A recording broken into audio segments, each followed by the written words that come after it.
Nous sommes heureux de vous retrouver pour notre grosse émission. Et ça commence maintenant avec le sommaire. Aujourd'hui, nous vous parlerons de la journée spéciale organisée au collège le 1er décembre, le passeport loisir pour les vacances, les nuits de champagne, la venue au collège de l'illustrateur Mad et nous finirons, bien sûr, par une petite rubrique sur Halloween. Et oui, vous n'allez pas y couper. Et pour débuter, la journée du 1er décembre.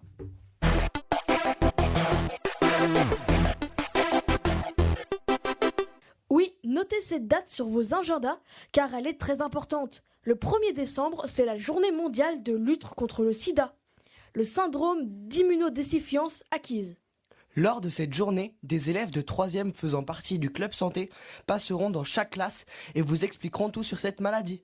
Des rubans rouges vous seront également distribués et seront apportés près du cœur. Ces rubans rouges forment un V à l'envers dans sa partie basse et forment dans la partie haute un signe de l'infini coupé. Quand les scientifiques auront trouvé un moyen de vaincre cette maladie, nous retournerons le ruban pour former ainsi le V de la victoire. Montrons donc tous notre solidarité et participons activement à cette journée.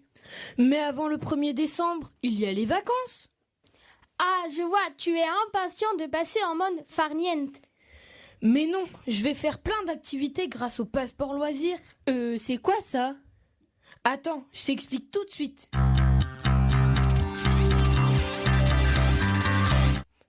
À chaque période de vacances, la ville de Troyes organise une collaboration avec les associations locales pour proposer différentes activités sportives et de loisirs aux jeunes âgés de 4 à 16 ans.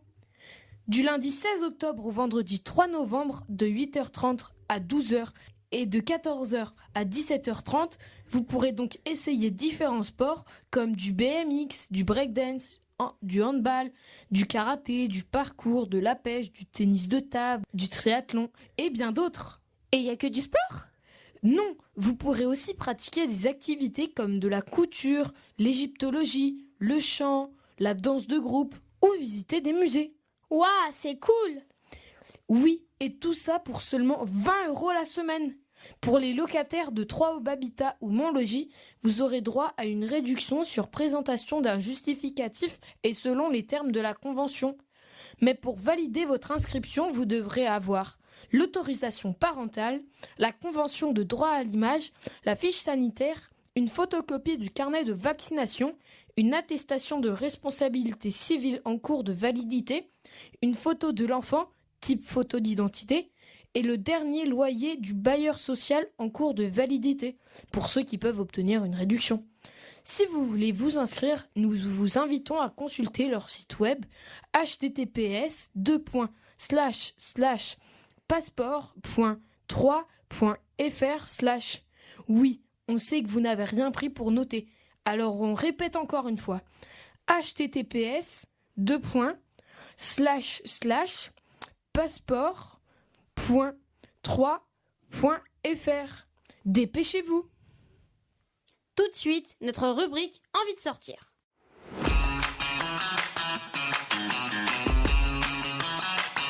Cette année, notre collège ne participera pas aux nuits de champagne, mais elles auront bien lieu. En effet, en 2023, ce sera la 36e édition, intitulée « Les uns contre les autres ». Tous les spectacles se dérouleront à Troyes du 22 au 28 octobre. Alors, si vous aimez la musique, les chansons, la bonne ambiance, vous allez adorer. Surtout que le thème de cette année, c'est l'opéra rock Starmania. Starmania a été l'une des premières comédies musicales montées en France dans les années 70 et a connu un très grand succès. Beaucoup de chanteurs ont d'ailleurs repris ces chansons au cours de leur carrière, comme Daniel Balavoine, le premier à avoir tenu le rôle de Johnny Roquefort dans le spectacle, Céline Dion avec sa reprise de Ziggy et bien d'autres encore. Qui n'a jamais chantonné un jour « J'aurais voulu être un artiste » Moi je ne connais pas. Normal, t'es un peu jeune, mais si tu veux découvrir ces chansons, rien de plus simple. Il te suffit d'aller écouter Le Cœur de l'Aube dimanche 22 octobre à 17h30 ou 20h à l'Espace Argence. Près de 700 collégiens reprendront le répertoire de Starmania. Et si tu en veux encore, il y a aussi le grand choral qui clôturera le festival le vendredi 27 et samedi 28 octobre avec près de 1000 choristes sur scène. Mais il n'y a pas que ça. Plein d'autres spectacles sont aussi proposés tout au long de la semaine. Comme le concert de Christophe Willem, par exemple, le mardi 24 octobre à 20h30. Alors, pour plus de renseignements, connectez-vous au site de la Maison du Boulanger. Bon spectacle à tous! Et pour ceux qui préfèrent frissonner, comme chaque année, la fête des morts, plus connue sous le nom d'Halloween, est de retour le mardi 31 octobre. Mais savez-vous réellement d'où nous vient cette fête ? Pas exactement, non? Eh bien, cette fête, très appréciée par les Américains, est au départ une fête celtique d'origine irlandaise. Cette célébration trouve son origine 2500 ans en arrière, où les Celtes célébraient la fête de Samhain, justement le 31 octobre. Il pensait qu'au cours de cette nuit, les frontières entre le monde des morts et celui des vivants étaient ouvertes. Ils se revêtaient des costumes effrayants pour éloigner les mauvais esprits. Il y a également la fête des morts au Mexique, appelée El Día de Muertos. Elle existe et subsiste depuis plus de 3000 ans. Durant cette période, le culte des morts se fait dans l'allégresse. Des autels sont ainsi dressés en l'honneur des proches décédés dans toutes les maisons mexicaines. Ça ne vous rappelle rien? Eh oui, le film Disney Coco, sorti en 2017, s'en inspire totalement. Pour ceux qui ne connaissent pas ce film, c'est l'histoire d'un jeune garçon qui a, sans faire exprès, franchi la frontière entre le monde des vivants et le monde des morts. Un très beau film à voir absolument.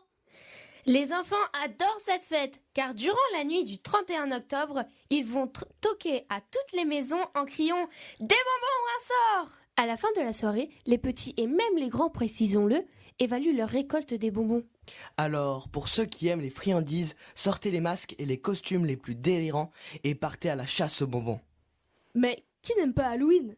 Bah, les peureux. Oui, c'est vrai.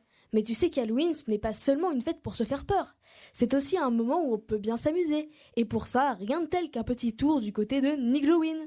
Ah bah oui, en plus c'est les vacances, profitons-en. Tu as raison, comme chaque année, Nigloland va se changer en Nigloween.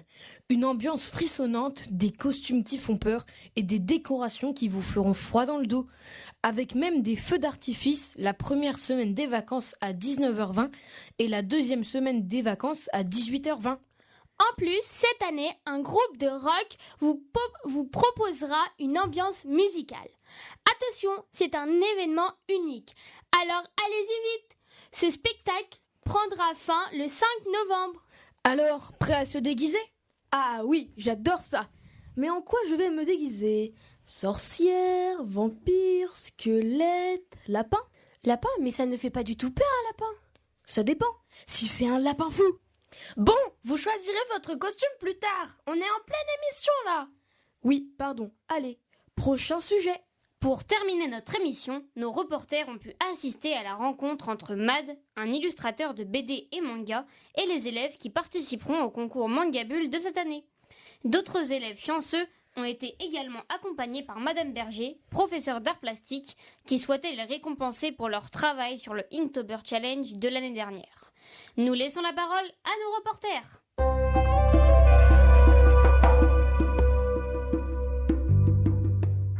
Mad est un illustrateur qui a fait ses études à Troyes et qui a notamment dessiné Poltron Minet, l'histoire d'un chat abandonné par ses maîtres pendant ses vacances. Minet, le petit chat, va tout faire pour retrouver ses maîtres. Il fera la rencontre d'autres animaux qui l'aideront dans sa quête. Alors, ça vous a fait envie ? Cette BD est disponible chez tous les bons libraires et vous pourrez la découvrir très vite au CDI. Ah, j'adore cette BD. Le personnage est tellement mignon. Et tu savais que ce livre a été créé juste à partir d'un simple dessin ? Comment ça ? Eh bien, lors d'une séance de dédicace, Matt s'ennuyait un peu et il s'est mis à dessiner un petit chaton violet qu'un auteur, qui était juste à côté, a remarqué. Et du coup, ça lui a inspiré cette fabuleuse histoire. Beaucoup de chance. Et oui, parfois, il faut juste une rencontre pour créer de belles choses. Et comment il travaille ? Sa technique préférée est l'aquarelle. Avant, il dessinait sur tablette, mais quand il a découvert l'aquarelle en fiole, il est tombé amoureux de ses couleurs flashy et magnifiques. D'ailleurs, Poltron Minet a été entièrement fait en aquarelle. Il nous a même fait une démonstration en direct. Vous pouvez d'ailleurs voir le dessin de Paul Tronminet au CDI et un autre de la renarde en salle d'art plastique. Et il est comment en vrai? Il a été très gentil et il nous a bien fait rire avec plein de petites anecdotes. Merci à lui d'être venu nous expliquer son parcours assez atypique. Oui, il a commencé par une fac de droit. Pas commun pour un illustrateur, non? Et merci d'avoir dessiné devant nous, c'était une belle rencontre. Venez vite découvrir ces livres au CDI, vous ne serez pas déçus. Eh bien, merci pour cette dernière info. Juste avant de terminer, nous voulions juste apporter une petite précision concernant l'Assemblée Générale du FSE que nous vous avions annoncée dans notre dernier Flash Info. Oui, effectivement, il y a eu un changement de date de dernière minute. Donc, notez bien que la réunion prévue cette semaine a été reportée au lundi 13 novembre à 12h45 en salle 13.1. Allez, maintenant c'est terminé. Nous vous souhaitons à tous de très bonnes vacances et un happy Halloween. À très vite!